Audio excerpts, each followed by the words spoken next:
Hello, Cancer, Sun, Moon, Rising, and Venus Signs. Kamusta kayo? Sana po nasa mabuti kayong kalagayan. Welcome back po sa Star Tarot. At kung bago kayo rito, welcome din po kayo. Please subscribe, like, share my videos, and leave me a comment kung naka-resonate po kayo. Thank you. So, tingnan natin pa unang mensahe ni Cancer. We have the Moon Energy. This is a reminder para sa inyo na kung meron kayong mga desisyon na kailangan ninyong gawin, no, at this time, pag-isipan nyo munang mabuti yan. Okay? Make sure na pag-isipan ninyong mabuti because there could be not enough pa, no? Baka hindi pa enough, hindi pa sapat yung alam mo ngayon. Yung mga impormasyon na alam mo, maaring that's not enough pa para makapag-desisyon ka ng maayos. Yung kumbaga pagbabasehan mo ng decision mo sa ngayon may not be enough pa, 'di ba? Para makabuo ka ng magandang plano or magandang desisyon. Kaya ayun, yung parang antay-antay ka pa ng konti, no? For more information to come in siguro, para na tuluyan mo ng ma-concretize yung desisyon, no, na gagawin ninyo. Um, so yun din, paalala din yan sa inyo na lagi ka makinig, no, sa inyong intuition. Kasi yung intuition mo, lalo-lalo na ngayon is heightened. Malakas ang radar mo sa ngayon, malakas yung receptivity mo sa ngayon. So take advantage of that para na mas makaano ka, para na tawag dito, para na mas makapag-isip ka ng mas mabuti, 'di ba? Kasi kunyari, pupuwede kasi ng iba talagang nagmamadali, no, sa pagdedesisyon. Ayaw ng, mag-aantay pa ng kung ilang weeks, ilang araw pa. Gusto agad-agad. So, kung gano'n man, pakinggan mo yung bulong ng intuition mo. Kasi for sure, your intuition will guide you, no, kung ano yung dapat mo nang gawin. 'Di ba? Ano na yung dapat na steps na kailangan mong gawin at this time. So, we also have the six of swords and we have the three of swords. So, feeling ko dito yung sitwasyon na to, this is related to each other, that is connected, no? Si three of swords kasi, nagkaroon kayo dito ng sitwasyon in the past na wherein nasaktan kayo. This is heartache and heartbreak. Nasaktan kayo, as in bongga ang sakit na to, kaya nga tusok na tusok, tumagos yung sword sa puso. So, ibig sabihin talagang kumbaga tagus puso, tagus buto, no? Yung sakit, sama ng loob na naranasan ninyo rito. So, however this resonates with you, pa pwedeng kapamilya mo, may kaibigan ka, or person mo, jowa mo, asawa mo, nakapanakit ng inyong damdamin. Feeling ko dito, ang iba sa inyo talagang tinapos na, you know? Parang tinapos nyo na yung connection ninyo with whoever this is na nakapanakit ng inyong damdamin.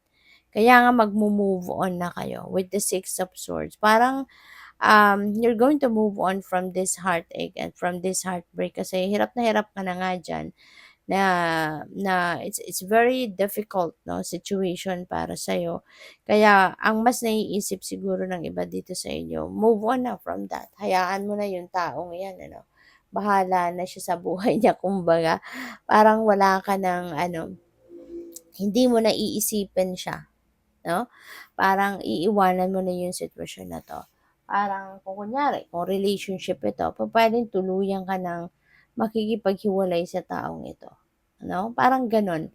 And, you are ready to embrace a new life na wala siya, no? 'Yun ang napi-pick up ko diyan for some of you.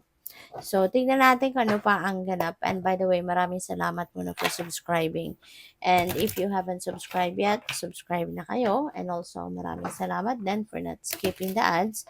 Malaking bagay yan sa akin. And also, please click the join button sa baba ng video kung gusto niyo na mag-join kayo sa membership. Okay? Salamat. So, we have trapped in fear. Ayan. So, ang iba sa inyo, maaaring dito kayo.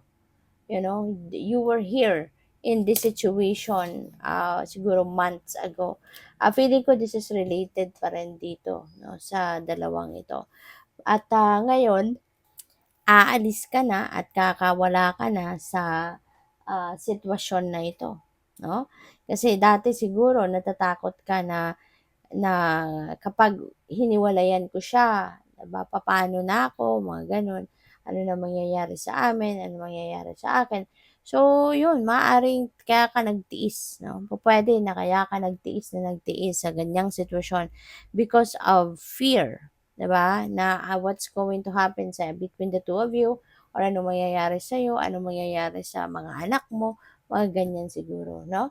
Kaya feeling ko dito since you are moving on from that situation, sabihin na kung ano man ang takot na 'to, maybe mapapagdesisyonan mo na you will just continue to suffer kung pipilitin mo 'no, na makulong ka sa takot na ito, 'di ba? Eh, mas nahihirapan ka na siguro, 'di ba? Kaya mas pipiliin mo na tama na 'to, it's about time na for me to move on from this situation. So, what else? We have destiny is at play. Napakaganda nito kasi kumbaga babaliktad na yung swerte mo, no? From being unfortunate, ngayon magiging fortunate ka na. Siswertehin ka na. Kaya magiging maayos na ang lahat since the destiny is about positive change. So, magbabago na ang inyong sitwasyon for the better. Things are going to improve. Situations are going to improve na in your life. Kaya gaganda na rin, aayos na rin at magiging mabuti na, no? Yung sitwasyon ninyo, Cancer. So, and also, destiny is about, ano din ito, destiny is also about swerte, no? Hindi lang sa relationship, hindi lang sa ilang bagay, including pera, 'di ba, trabaho, career, business, mga ganyan. Mga kaibigan, gaganda ng muli ngayon ang buhay mo. This is the start of pag-ayos, pagganda ng inyong sitwasyon, no? Gagaan na ang lahat, iikot na yung gulong ng buhay, gulong ng palad, paikot na siya. And whatever is going to happen, magiging favorable na yan para sa'yo. So, we have sacrifice, no? Maaaring matagal ka nang nagsasakripisyo, marami ka nang isinakripisyo para sa mga mahal mo sa buhay, nagtiis ka, nagsakripisyo ka, inuna mo sila, 'di ba? For the longest time maaaring gano'n, pero nakuha ka pa rin ng kung sino man ito, nakuha ka pa rin 'no, nasaktan. Nakuha ka pa rin na na, paluhain, paiyakin, 'di ba? So ngayon, there could be an opportunity 'no, na masasabi mong, "Ako naman 'to, akin naman na 'to." 'Di ba? Ginawa ko ng lahat para sa inyo, inuna inuna mo sila, prioritize mo sila, pero despite that, 'di ba, parang, nagawa ka pa rin nilang lokohin or saktan. Kaya parang ngayon, "Ako na muna 'to, akin na muna 'to." 'No, parang gano'n. So, good luck. Thank you for watching. Love and light. Namaste.